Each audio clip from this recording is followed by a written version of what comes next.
Halo para penjelajah malam, semoga kalian baik-baik saja dan tidak sendirian saat mendengarkan ini. Malam ini, aku akan bawa kalian masuk ke cerita yang datang dari sebuah rumah sakit tua di pinggiran kota yang mulai dilupakan. Kisah ini bukan sekedar cerita, tapi pengalaman nyata seorang perawat baru yang mengira semua pasien bisa disembuhkan. Sampai ia bertemu dengan penghuni ruang rawat 13. Namanya adalah Tania, seorang perawat muda baru ditempatkan di RSJ Karunia, rumah sakit khusus gangguan jiwa yang berdiri sejak zaman kolonial. Di minggu pertamanya, Tania sudah merasa ada yang aneh. Bangunannya dingin, koridornya berbau obat, dan sesuatu yang lebih busuk. Ia sering mendengar langkah kaki saat sedang sendirian, atau bisikan samar dari lorong gelap meski tak ada siapa-siapa. Tapi malam itu ada yang lebih aneh lagi.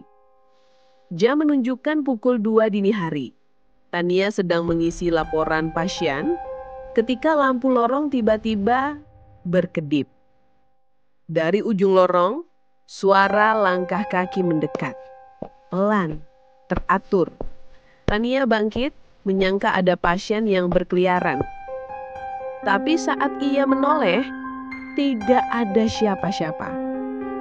Dia pun mengecek tiap ruang rawat. Semua terkunci, kecuali satu. Ruang rawat 13. Itu ruang yang katanya sudah tidak digunakan sejak 10 tahun lalu karena seorang pasien perempuan bunuh diri di sana.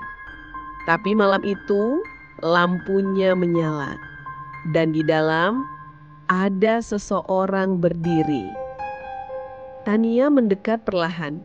Dari balik kaca kecil di pintu, ia melihat sosok perempuan. Rambut panjang menutupi wajah, mengenakan baju rumah sakit lusuh berlumur darah.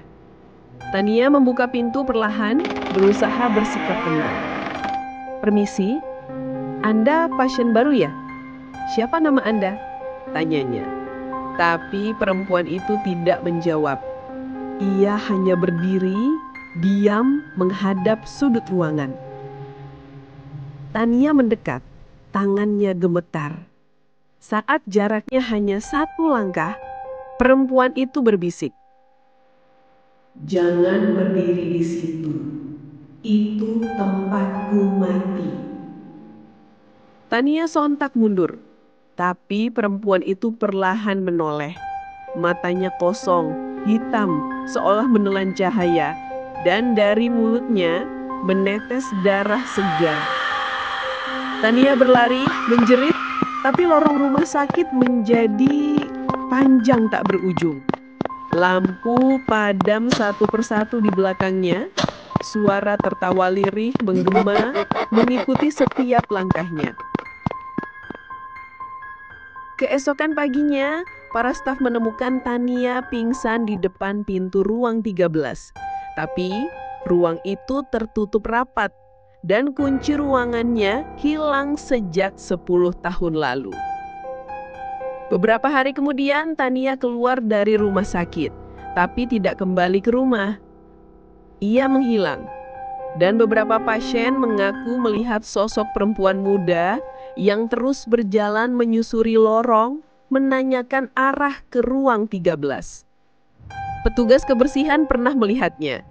Berdiri di dalam kaca, tersenyum aneh. Meski di depan cermin, tak ada siapa-siapa. Hingga kini tak ada yang berani membuka ruang rawat 13 karena siapapun yang masuk ke dalamnya akan mendengar suara itu. Bisikan yang mengajak ikut mati bersama. Jadi, jika kau sedang di rumah sakit malam ini dan mendengar langkah dari lorong yang sepi, jangan menoleh terlalu cepat. Karena mungkin dia berdiri di belakangmu. Terima kasih sudah mendengarkan cerita malam ini. Kalau kalian suka dengan kisah-kisah menyeramkan seperti ini, jangan lupa untuk like, subscribe, dan aktifkan loncengnya agar tak ketinggalan cerita malam berikutnya. Sampai jumpa di kegelapan berikutnya.